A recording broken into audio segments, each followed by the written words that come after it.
It's time to get inside the Giants Huddle. Let's go, let's go, let's go. On Giants.com. I like it, I like it. And the Giants mobile app. Boom, give me some juice. Part of the Giants Podcast Network. Let's roll. Welcome to our Friday episode of the Giants Huddle Podcast. John Schmeelk with you. It's all brought to you by Citizens, the official bank of the New York Football Giants. Our usual Friday fare. Bob Papa will talk to the head coach of the Giants, Brian Daboll. Lance Medow will talk to Jeff Duncan. He writes for the Times Picayune down there in New Orleans, covers the New Orleans Saints. He'll give us the lowdown on everything happening with the Giants' opponent this week. But first, we're going to lead off with my interview with Giants rookie cornerback Deonte Banks. And in this week's Giants Spotlight is Giants rookie cornerback Deonte Banks. Hey, good to see you, man. How are you? How you doing? I'm doing great. Well, I guess let's start with this. I like to ask the rookies this later in the year, right? Do you still feel like a rookie? Nah, I'm already. You feel me? I feel out there now. I really feel like a vet. I ain't gonna lie, but I'm out there. Why do you feel like a vet? Cause I'm out there trying to make plays. I'm starting to feel it more. I'm starting to just notice everything more. It's starting to just slow down for me. I don't like the rookie wall deal, but in a regular college season, you're already on winter break. Like, you done. Yeah, we're done. So, like, how does the body feel? Like, mentally, how have you kind of handled having a much longer year? Body feel cool. It's all right. Like, starting to get there because we in I think it's week 15, I believe we in. Yeah, you're getting there. So we're in there, so it's cool. Mentally, I'm there always. I just always want to go out there and win. So when Wink talked to the media earlier this week, he talked about how he was very proud of you for all the tackles he got, and he kind of challenged you during the week to make those tackles. Talk about that conversation and just how that whole thing came about. I mean, just said, like, you need to go out there and show them film that you need to tackle. So I mean that you can tackle. I'm sorry. So I went out there and tried to put on film that I could tackle because last week, Patriots. I think was it the Patriots? I think it was the Patriots. Yeah, it was Patriots. Yep. Mm-hmm. Yeah, we played them. They was doing a lot of right nows too. Also, they was giving us a lot of right now passes, and I had to go make tackles. But there wasn't as many. And on film, the Packers showed that they did the same thing, but they didn't really come out there and do that. But I still came out there and had 12 total tackles, 9 solo. So it was cool. It was a good game for me. Now you're a guy in college that put that on tape. So I'm sure as someone that likes to be physical, I'm sure when the DC says that to you, like, whoa, wait, hold on, people don't think I want to tackle, huh? Yeah, all right, I'm going to show you, right? For sure. Easy. Easy.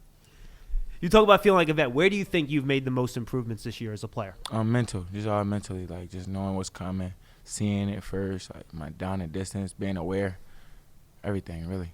How much of that is the film work you do on these teams before going into the games, and how much is it instinctually understanding based on formation, spacing, how a wide receiver is trying to attack you? It's really both because like my coach Norm does a great job at like just telling me what's coming, telling me what to expect, what to think right here, the split, stuff like that.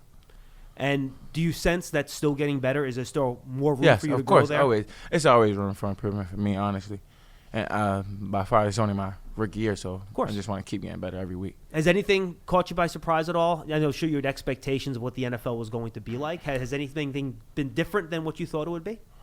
No, not really different. I just really like it. I like this NFL. Like, NFL is so fun to me. It's real fun. It make me want to be here for a long time. Like, it's real fun. I enjoy it. It seems like you really enjoy getting matched up against the other team's best wide receiver. I love that. You went through like a 3 or 4 game stretch. You had Terry McLaurin, Devontae Adams, all those guys. And watching you play, because after you caused 4 incompletions, I could see you're all pumped up. You're talking. Yeah. Talk about why that gets you so excited and kind of how you approach those matchups. Really, it's just me like going out there playing and just having fun. Cause like me kind of talking and just like me having fun. Really, I just want to compete and I want to make the person I'm going against, the receiver, I want to make him compete well too. So let's just both compete out there and let's see who's going to win. Do you like to travel with one guy? I love to travel. Why? Just cause like I feel like if I can take the number 1 out of the game, then we basically playing like 10-on-9. We basically playing for 10-on-9, so I feel like it kind of like helps our defense out. I don't want to use the word easy because none of this is easy. Yeah, no. But do you like sticking with the one guy because then you kind of figure out what he's trying to do and his tendencies throughout the game, or is it easier to play one side and then kind of figure out what guys are trying to do on that side of the field? You know what I'm saying? I like to really just travel. I really would like to travel. I also like playing left or right. Like, it's cool, but I done done both, so it don't really matter which one I can do both. So it's whatever, really. Now, the fun thing about traveling, you also had to play inside then sometimes too, right? When the guys go into the slot. What has that experience been, trying to figure out. I know it's still corner, but it's kind of a different position. Yeah, it is a different position. It's really to be honest, it's harder because it's more space inside. Two-way go, right? Two-way go, yeah. There's more space, so you really got to be on your keys and get in and out of your breaks. I know you like playing man, but the team has thrown some more zone in there over the past few weeks, right? Yeah. So what has that been? And I know you did that earlier in your college career. You played a little bit more zone. What has it been like kind of mixing some of that stuff back in? I actually have 2 picks in zone right now. Both of my interceptions came in zone coverage, so I feel like I'm doing great in zone. No, I agree. And my follow-up was going to be, does playing zone and the fact you can keep your eyes on the quarterback a little bit more and your back's not to the quarterback, does that allow you to create some more takeaways? Yes, for sure. I actually dropped one this past week, and I'm sick about it. I'm still sick about it because I actually seen it, and I kind of like misjudged it, but then I just dropped it. I could have had 3 on the year. Have the guys in the room been giving you a hard time about that this week? Not really, because like it was a tough catch. Yeah, it was tough, but going into week 7, that was when I got my first one. They was like, bro, you need a pick. Like, you need to get on the board. So I was like, I need to go get one. I got one, and I got another one. So I've been just trying to keep getting them, man. Keep trying to get the offense back on the field. And that's why I wanted to ask about the zone defense, because I know that's how you have gotten your picks this year. Yeah. I believe you were in man on the deep pass deflection this past week, right? Yeah. So take me through that play. Obviously, I'm sure you don't want to let the guy get a couple yards separation on you, but then here comes the closing speed. Talk to me. No, I was really I seen it the whole way. I'm on top. I'm basically even, but then I kind of pushed him because you can trip over somebody's feet. So I pushed him a little bit. That's how I created separation. See, it's funny. I thought he pushed off of you. No, I kind of pushed into him because if you really trap somebody behind him, you might can trip and fall. And you feel me? And if I trip and fall, then that's a touchdown. So I'm trying to make sure my legs don't get caught up on his, and then I just reacted to the ball. Do you think you've made improvements getting your head back around to locate the ball in the air as the season's gone along? Yeah, for sure. Definitely got better with that. How do you know when the ball's in the air? Are you looking at the wide receiver's face? Or are you looking at his hands? How do you know when the ball's actually in the air so you know when to turn? Look at the receiver, really. You look at the eyes. Sometimes eyes get big, or if he look, I look. So if he turn, I turn.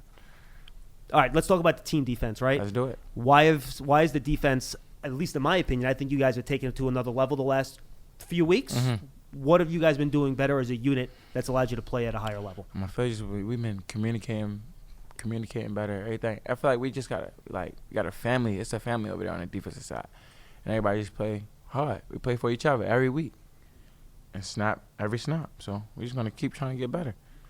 And we talked about it with the zone defense, but you've also had a lot of forced turnovers with strips and fumbles. Yeah. So what is it about the way the team's been playing together that's allowed you to get 14 takeaways, in the last 4 games, 12 in the last 3? Yeah.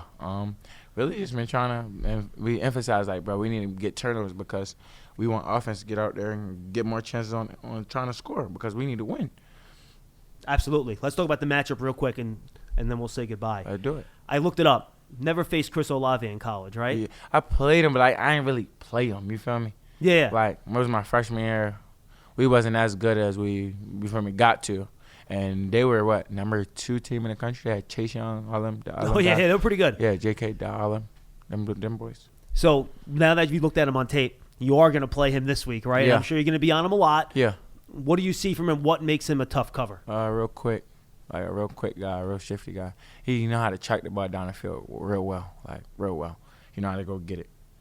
When you look at a guy and you see that he's a good route runner, what do you see on tape that kind of indicates to you this guy really knows how to run routes and create that separation you're talking about? Tempo in his routes, in and out of breaks, stuff like that. So basically not slowing down when you're changing direction. Mm-hmm. Final question. This team's rolling now. How has or maybe it hasn't, the tenor and attitude in the locker room kind of shifted as you guys have kind of hit this 3-game winning streak? To be honest, I feel like our attitude in the locker room really never changed for real. Because we always knew we was capable of winning. We just was 1 or 2 plays short sometimes. Jets game, we were a couple plays short. Bills game, a couple plays short. Literally a couple plays short, yeah. It's just we just got to finish our plays, and now we've been starting to finish, and we're starting to get. You feel me? We're starting to win.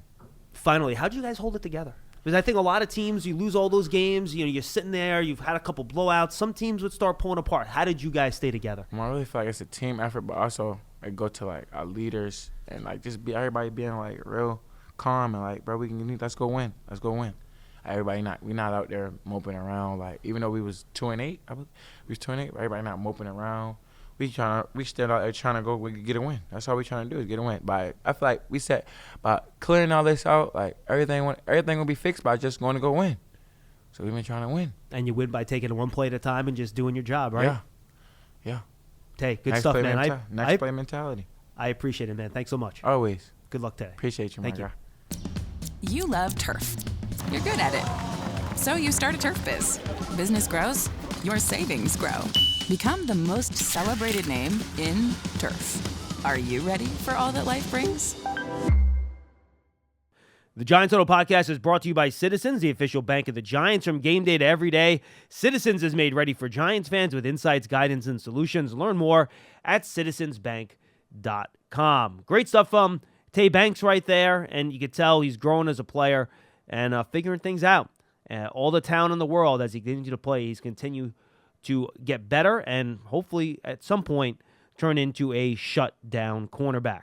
All right, let's turn our attention to the opponent. Jeff Duncan covers the Saints. Lance Medow spoke to him. The Giants and Saints meet in New Orleans for the second time in 3 seasons Sunday. Big Blue won the last matchup in Week 4, 2021, 27-21 in overtime thanks to Saquon Barkley's walk-off touchdown. This time around comes much later in the season with postseason implications on the line as the Saints still battling for their division title, the Giants trying to keep slim hopes alive for a wild card spot. And to help break down the Saints, we're now joined by a man who covers the team and serves as a sports columnist for the Times Picayune, NOLA.com, as well as an analyst for WVUE Fox 8 TV in the Big Easy, none other than Jeff Duncan. Jeff, you got Lance Medow here on Giants.com. Greatly appreciate the time. Hope all is well. How's everything on your end? Everything's great, Lance. You know, we're entering the final month of the season, so we're kind of in the stretch run here, and Roger Goodell's got to be happy. The league office has got to be happy because that seems like every team in the league is still alive now going to the last week of the season. Absolutely. Parity defines the National Football League, and it is front and center here in the NFC. So let's start with the Saints from a big picture perspective, Jeff. They brought in Derek Carr this offseason. I think the goal was that would hopefully stabilize the quarterback situation. You look at the offensive numbers, they haven't necessarily jumped off the page. I know Derek Carr is still battling multiple injuries, but how would you best assess the state of the Saints offense right now as we're pretty much late into the season? Yeah, I'd say it's been very disappointing, Lance. The team's been kind of riddled with inconsistency. The overall numbers don't look terrible on paper, but it's really the key situations that we all know in football, right? Third down, red zone. The Saints have been near the bottom of the league in those two areas. And a lot of that's been, you know, their passing attack has not been able to click. I think a lot of people thought this would be a seamless transition because Carr, the offense he ran with the Raiders was basically the same offense the Saints have run for years here in the Sean Payton, Drew Brees era. The offense was John Gruden that brought him in to, you know, kind of orchestrate the transition during training camp, and it just hasn't worked out for whatever reason. They just have not been synchronized. There's a lot of pressure right now on offense coordinator Pete Carmichael, who's had a lot of success here over the years with Sean Payton and Drew Brees. And fans have really turned this into kind of the old pre-Sean Payton, Drew Brees days where I covered the team back in the day with Jim Haslett and Aaron Brooks. It's been a lot of boo birds out in the dome, and I expect there's going to be a lot of Giants fans down here for this game because I think there'll be a lot of tickets available for them if they want to travel. Speaking of the environment, it's interesting, Jeff, because you were going back into the archives since Drew Brees retired, going back to 2021. Saints are just 10-13 at home. And I know from previous years when the Giants would go out to the Big Easy, it would be one of the toughest places to play. And I'm not saying that it's relatively easy, but it just doesn't seem like it carries the same aura as we've seen maybe during Drew Brees' reign. How fair of a synopsis do you think that is? And why has perhaps home field advantage not appeared to be as big of an advantage in recent history? Yeah, totally fair assessment and totally true. You know, the record speaks for itself. The Saints just haven't played well at home for whatever reason. And you know, in past years, Lance, I would talk to opposing coaches, opposing players, and they would tell you, you can turn this into an advantage for the opponent if you can get ahead early, because the fans are so passionate here. They're so into it that they can turn on the team when the team's struggling like the Saints have been lately. and you can turn that into almost a home field disadvantage for the Saints. We saw that in the Lions game a couple of weeks ago. People were booing, fans were booing Derek Carr every time he stepped on the field, every time his image was shown on the big screen. So it's turned into kind of a negative situation. I think there's also a little bit of human nature here at play. Complacency sometimes when you play at home, you tend to let down. You think you're going to play better at home. And the Saints just have not been able, especially offensively, to put it together here in the Superdome. And I've seen it here where it's definitely a 12th man. The opponent can't even hear themselves call plays. They have to go to, hand signals to call plays. It hasn't been that way this season. Alvin Kamara was suspended for the first 3 games of the season due to off-the-field issues, and he leads the team in scrimmage yards and scrimmage touchdowns. And they have Chris Olave. I know Michael Thomas is on IR right now. They brought back Jimmy Graham, Taysom Hill. It's not as if, Jeff, on paper, this team is lacking weapons. I guess what I'm getting at is if Kamara missed 3 games and still leads the team in both of those categories, what does it say about the production from the personnel around Derek Carr this season? Yeah, that's exactly right. They thought Derek Carr would come in and just be able to kind of manage the games and not have to carry the team the way, say, Drew Brees did back in his days. And it hasn't turned out that way. The running game has never really materialized. The only really consistent aspect of the offense that they've had, Lance, is Taysom Hill package and Taysom Hill when he comes into the game. He's been kind of the MVP. Kamara's numbers are off the charts again. That's because of usage. They're having to use him so much and lean on him. They're trying to lessen that load. And he's still a terrific player, but I don't think he's the same Alvin Kamara we saw 2017-18 when he came into the league. I think the miles have added up on him. I think his longest carry this year is 17 yards. They still don't have really an explosive run. And that's been a big disappointment because it's put a lot more pressure on that passing attack, and it just hasn't worked out. They've just been so inconsistent. And you mentioned no Rashid Shaheed for a few weeks. Mike Thomas has been sidelined, so it's even more inconsistent and less dangerous, I think, without those weapons. Shaheed is their deep threat. Taysom Hill, as you mentioned, Mr. Versatility, and he had a very productive game against the Giants back in 2021 when it seemed like he was playing bumper cars with Big Blue en route to getting into the end zone. As we're recording this here on Thursday, both of those 2 players I mentioned are on the injury report, and both of them missed the last game against Carolina. So, Jeff, how would you best assess their status for this upcoming game in terms of them being back out there for Derek Carr and company? Well, I think Taysom Hill is definitely going to play. I think he would have played last week if they needed him to, but I think they looked, frankly, at Carolina and felt like this is a week we can rest him, get him ready for the stretch run, right? Rashid Shaheed had a little bit of a setback in his quad injury.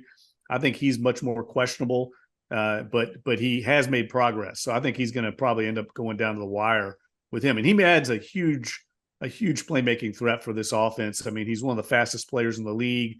He really contributes almost all of the explosive plays in this offense. So he's a big loss. When they don't have him, you can see the offense really bogs down, becomes very much a move the chains type of possession type of attack. When he's there, they've got the home run ball. Interestingly, though, Jeff, even when he's been on the field, though, I'm curious because I mentioned off the top, Carr has been banged up this season. Not an excuse, just the reality of the circumstance. And how many games has he not been able to finish where somebody else has had to come in, whether it be a head injury, rib injury, shoulder injury? How much has that limited his ability to employ the deep ball within this offense and give this offense a little bit additional explosion? Well, it's had to be a contributing factor. We've noticed his 3 worst games of the season, Lance, have all come in games after he left the previous game with an injury. So I think, that's not coincidental, right? Now he was able to connect on a 44-yard play last week in the fourth quarter, kind of open things up with A.T. Perry, who's a young rookie from Wake Forest, who's coming on right now, a guy that I think will have a brighter days ahead in this offense. But he's a rookie, and we all know rookies, there's a lot thrown at them young early in their careers. So I just think it's a work in progress. I mean, Carolina's kind of playing out the string here, and the Saints had 39 passing yards with 9 minutes left in the game. I mean, that's not good enough. The standard here that the fans have seen from the Drew Brees, Sean Payton days they recognize that. They recognize it's not good enough right now. And also the context of who your opponent is certainly factors into, I think, the anxiety level of the fan base. They only had 207 total yards in that entire game that you just referenced, and they also got a special teams block that returned for a score. Mm-hmm. So I think that's important to note. It wasn't just the offense. But what I have noticed, Jeff, last 2 games, 7 of 8 in the red zone. And I would think that's pretty encouraging in terms of their ability to at least finish drives or capitalize when they're inside the opponent's 20. Any positives to take away from that, or what do you think the product of that latest production is? Well, they worked extra hard on that. They actually implemented a lot of extra red zone work into their weekly practice schedule. Usually, as you know, the way the NFL works, red zone's almost always on Friday, late in the week. The Saints started incorporating red zone drills on Wednesday, and I think that extra work's paid off. And I also think they're implementing some new personnel. I mean, Jimmy Graham, we wondered why they signed him when they did. I mean, he's 36 years old. He's the oldest player on the roster, and he was a healthy scratch for weeks. Fans, of course, he's a very popular player locally. He's been incorporated more into the red zone packages, and he's still 6'7". He can still kind of use that big frame to make plays in the end zone. We saw that last week. I think if you're the Giants, I'm sure Wink Martindale, they're going to have a lot of eyes on Jimmy Graham, especially in the red zone, because that's become a go-to guy for Derek Carr. We're talking with Jeff Duncan. He covers the team, serves as a sports columnist for the Times Picayune, NOLA.com, as we're previewing Giants Saints coming up here in week 15 in New Orleans. I want to flip the script to a little drama that seemed to come out of the last game, Jeff. And the media always loves to read into sideline interactions and so forth. We've been dealing with it here in New York. Eric McCoy, the center of the team, got into a little bit of a rift with Derek Carr. And I believe Dennis Allen was asked about it at a few pressers this week. Is that just a sign of frustration boiling for this team? Is there bad blood that has been carrying over to performance? What do you make of that at all at this stage of the season, at least? Yeah, clearly frustration being displayed there from Eric McCoy. You have to know Eric McCoy, Lance. I mean, he's a team captain, very mild-mannered guy. I've never seen him act like that, especially toward a teammate. So it was very unusual. And if this were just an isolated incident, then I think everyone could explain it away as to the emotions of a competitive football game. But it's happened multiple times with Derek Carr this season. We saw it earlier in the year with Chris Olave on the field. And it's just so jarring to see, especially in the wake of watching Drew Brees operate here for a decade and a half, where his body language was he was always in such command and never really, he always had a poker face. He never showed whether they were behind 21 points or ahead 21. He never changed expressions. So to see this, I think for the fans, it's also created a lot of anxiety. I don't think there's a bad blood. I do think there's a little bit of a disconnect. The way I've characterized it is I think it's not as big as maybe the media and the fan base is making it out to be, but I think it's bigger than what the players and coaches are trying to downplay it. I think there's something there because we've seen it happen multiple times, and it should never happen. Your opponent sees that. They immediately, see that there's sort of some kind of dissension or miscommunication going on. It feeds into, I think, their confidence. Especially since the relationship between the quarterback and the center is so key, as you can attest to with respect to every team in the National Football League. I want to go to the defensive side of the ball. I think there are 2 statistics that jump off the page, and for not very good reasons. Number 1, Jeff, is the run defense. They've given up over 200 rushing yards in 2 of their last 3 games to the Falcons and the Panthers, even though, as we talked about, they cruised past Carolina in their last game. And the sack numbers, for some reason, huge disparity. 48 last season, top 5. 23 this season. They're tied with the Giants, right near the bottom 5 of the league. What do you make of specifically those 2 statistical trends? Well, they're both huge factors, as you know, in playing good defense in this league. And that was a major concern for me watching this team going into this season. The sack numbers were a little, I think, misleading last year, because if you looked at the advanced analytics on the team, pressure rate, hurries, all those other numbers, the Saints were down near the bottom of the league. For some reason, they had a lot of sacks, but they were in just day-to-day pressure in the games. They were not showing up, and they're a little long in the tooth up there. I mean, they lost some guys in free agency. David Onyemata, Caden Ellis in the front seven, went to Atlanta. And then, Cam Jordan has really seen his production drop off as he's gotten late in his career. Demario Davis, also late in his career, is the main linebacker. So I think some of these things have all played a factor there. And their pass rush, they've had to lately send more blitzes. They used to just get home with 4, and that has not worked. So we've seen Dennis Allen adjust. And the last few games, we've seen them sending their linebackers and even their defensive backs more after the quarterback to try and generate pressure. And I expect that'll be the case this week with Tommy DeVito. Yeah, I'm glad you went there, Jeff, because the Giants actually did not give up a sack in their last game on Monday night, which was a bit of a pleasant surprise given quarterbacks for the Giants, all 3 that have played this season, have been sacked 69 times. So I think you somewhat answered my question in terms of Dennis Allen's approach this season. But if you're the Giants offensive line, who then is the guy to watch out for up front? Is it Carl Granderson? Is it somebody else, especially with, as you mentioned, Cam Jordan's getting up there in age. He only has 2 sacks. Who should the Giants pinpoint that could perhaps wreck the game up front? It's definitely Carl Granderson. He's been the only consistent pass rush threat. Now, they started using a linebacker, Zach Bond, who was a really good pass rusher at Wisconsin in college. That was kind of his calling card coming to the NFL. The Saints have kind of made him a transition to an off-ball linebacker. And he's kind of going back to his college days, playing defensive end as an edge rusher because of the ankle injury to Cam Jordan. And it's worked a little bit. We've seen him get a little more, he's a little more athletic off the edge than Cam at this stage of his career. And again, that's one thing Dennis Allen will do. He'll get exotic. They do a lot of different looks. They're going to challenge DeVito and the Giants offensive line to make the proper protection calls pre-snap. They like to, look like they're coming and then drop back into coverage. You won't know really who's coming, who's going. That was a key play for them last week against the Panthers when the Panthers had 1st and goal at the 1, and Carl Granderson dropped into a zone blitz right into the line of vision for Bryce Young, and he wasn't able to find a receiver because of that. So that'll be a challenge for DeVito. But if they can hold up with their protection calls, they should be able to have time. It's just a matter, the strength of the Saints defense is their pass coverage. They're excellent in the secondary. I think they lead the league in passes defense. They play very physical, sticky coverage. They get away with a lot. I think a lot of this game will come down to how does the officiating crew call it.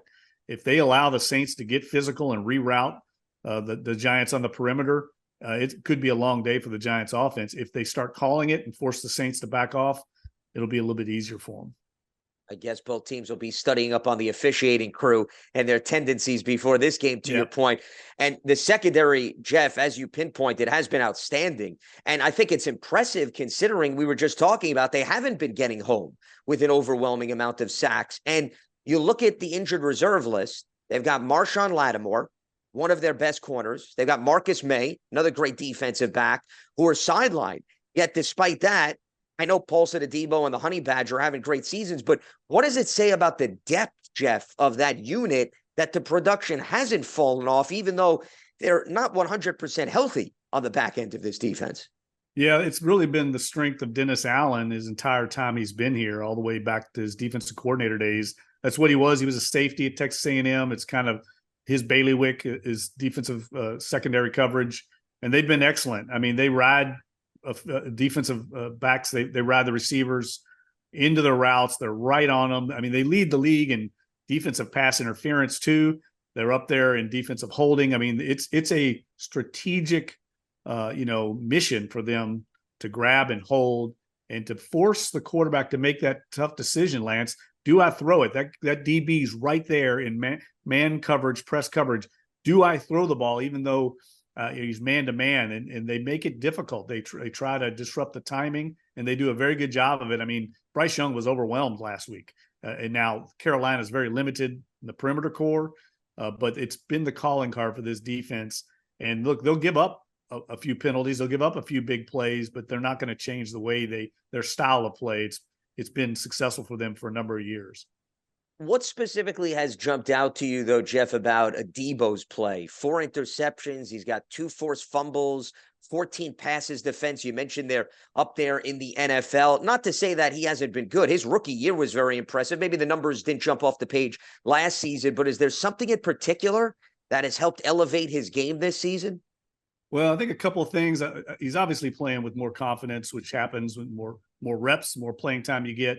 But also, look, teams have been going at him because they don't go at Marshawn Lattimore.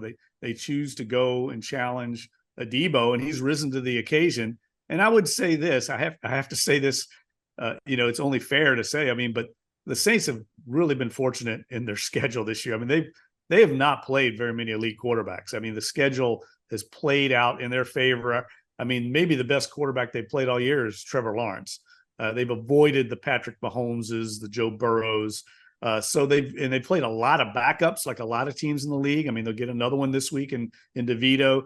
So it really has been a fortunate kind of coincidence that they've played a lot of young rookie quarterbacks, and this is a veteran defense, and they've been able to kind of, I think, confuse these guys. And Adebo has taken that step, Lance, from maybe just knocking down the ball now to making the play on the ball. And I think that's come from just sheer confidence. You got me thinking, Jeff. It's interesting because if you would have told me that we'd have 2 years in a row where the NFC South would all be hovering around 500, I would have told you you're crazy. Because normally, as you know, from covering this team and this division for so long, when Carolina went 7-8-1 several years back and won the division, the next year, everything was back to normalcy. So I guess what I'm saying is, and you brought up a great point about the context of the caliber of the opponent, which I think is important when you look at record and stats. But how surprised are you that maybe we all thought it was going to be the Saints, but that no one in particular has been able to capitalize or separate themselves from this division overall this season? Yeah, no, look, I think everyone else in the division has kind of played like I thought, although I thought Carolina would be much better. That's been a really big disappointment. I saw them play last year and take some steps. I thought Bryce Young they would take it to the next level. But if you look at the big picture, Lance, we've seen a lot of kind of legacy quarterbacks retire in this division. Matt Ryan, Drew Brees, sure. Tom Brady for the short period of time he was there. They moved on from Jameis Winston. He's now in New Orleans. So it happens in this league, the cycle, right?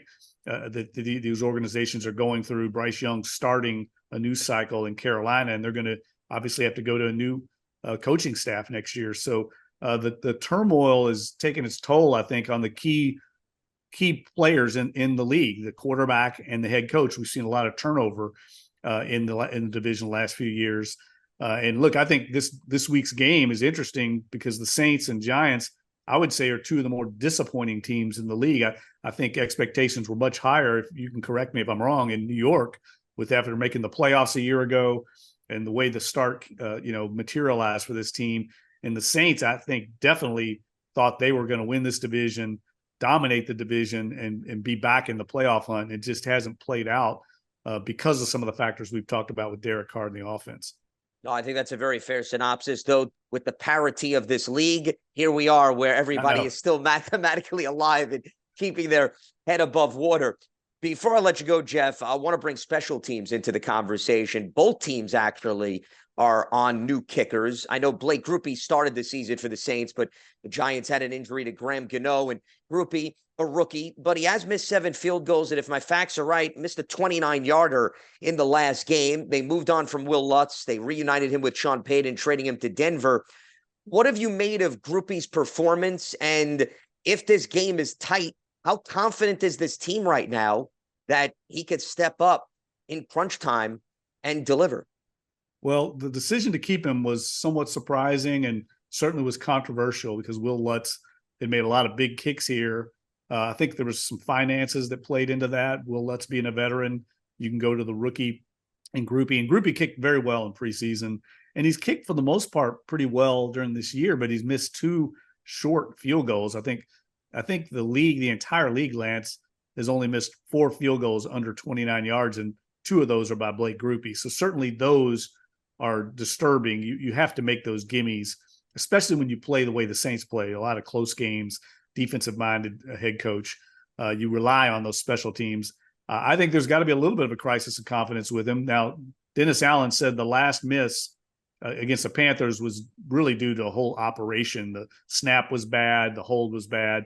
But they've got to get that down. Obviously, when you play the way the Saints play, you're going to play lot of close games. In many ways, this team reminds me of the old Jim Morris Saints with Morton Anderson. You relied on the defense, the dome patrol, and the field goal kicker to win games. So he's got to step up. I like Groupie. He's got the demeanor you need. He's very even-keeled. I don't think he misses a kick. I don't think it carries over to the next kick. But certainly, that last one that he missed last game was, it was a wiffle ball. I think it was not close to going through. And I think everyone in the dome was like, oh, here we go again. Another kicking carousel here in New Orleans. And it's amazing, to your point, the evolution of the Saints. We've looked at New Orleans all these years, lighting up the scoreboard. Now it's more of maybe a defensive, special teams minded team. But hey, whatever gets the job done in the NFL, that's all that matters. There are no brownie points like in college football. He is Jeff Duncan, covers the Saints, sports columnist for the Times Picayune, NOLA.com, as well as an analyst. You can see him on WVUE Fox 8 TV in the Big Easy. Well, Jeff, greatly appreciate the time and the insight. Always great catching up with you, and enjoy the game this Sunday as the Giants and the Saints go head-to-head. Thanks, Lance. I'd love to see another shootout between like Eli and Drew Brees like we saw a few years ago here in the Dome, but I don't think we're going to get that one this week. So let's hope it's just a close one and both teams are in it down to the stretch. Yeah, I'd be very surprised if we get 13 total touchdowns. But, Jeff, hey, it's the NFL. You never know. And all of a sudden, that game was decided, by the way, for people who want to recollect, by a field goal off a special teams penalty, by the way, which I don't think a lot of people remember. Jeff, always a blast. Thanks again for coming on. Appreciate it. My pleasure, Lance. Thank you, buddy. You're ready for a change. Payday comes early with Citizens, so go to that retreat. New You moves to the country. Now you're raising goats and launching a lifestyle brand. Are you ready for all that life brings?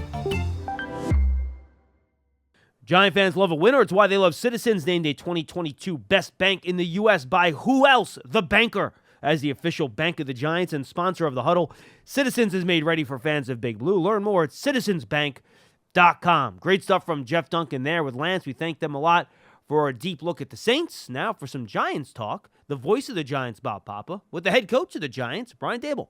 The Giants take on the New Orleans Saints in New Orleans. As always, we're joined by the head coach of the New York Football Giants, Brian Daboll. And, Coach, obviously your team came off that emotional win on Monday night, gave them a little time off on Tuesday.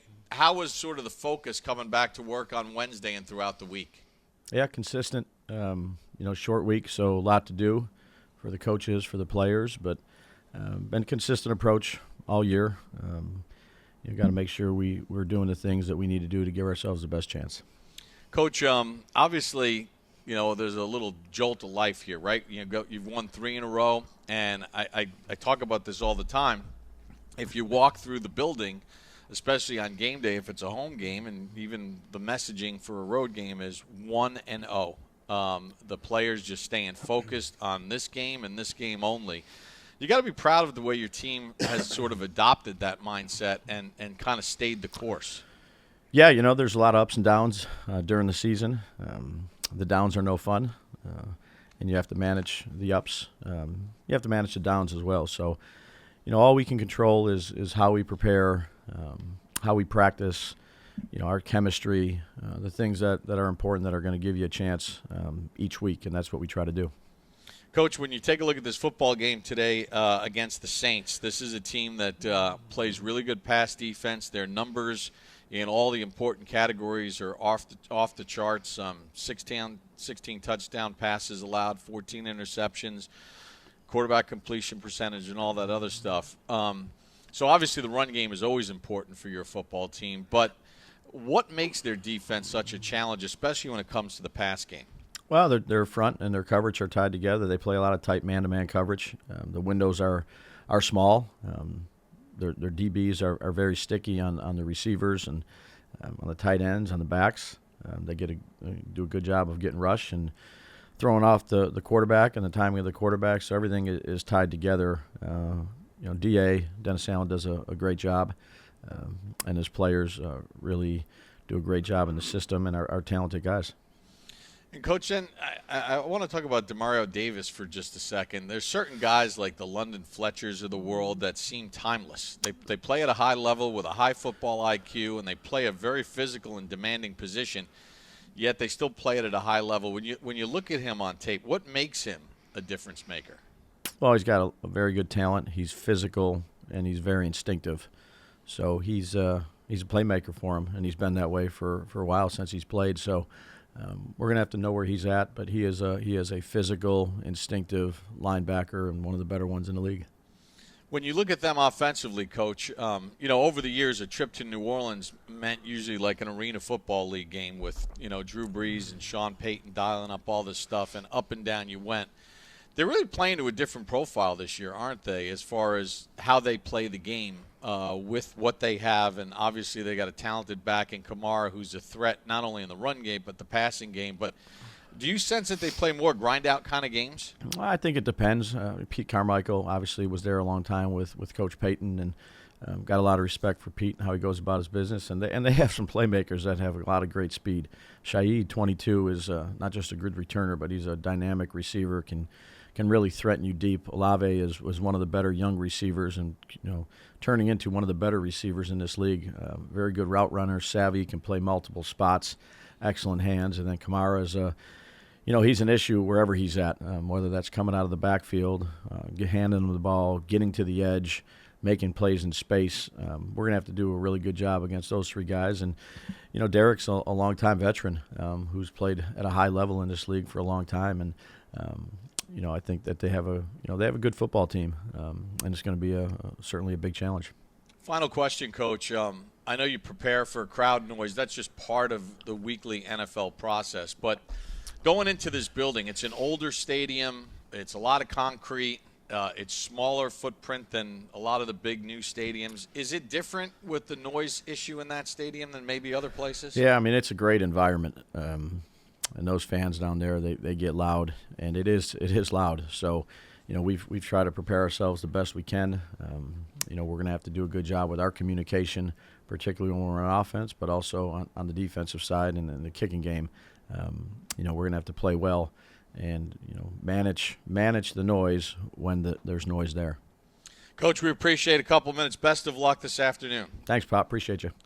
Great stuff from Bob and Coach Daboll. Excellent stuff from Lance and Jeff. And then we thank Deonte Banks as well. Fun interview with the Giants rookie starting cornerback, talking about his progress this year and how well the Giants defense is playing. Thank you for being with us on this episode of the Giants Huddle podcast, brought to you by Citizens, the official bank of the Giants.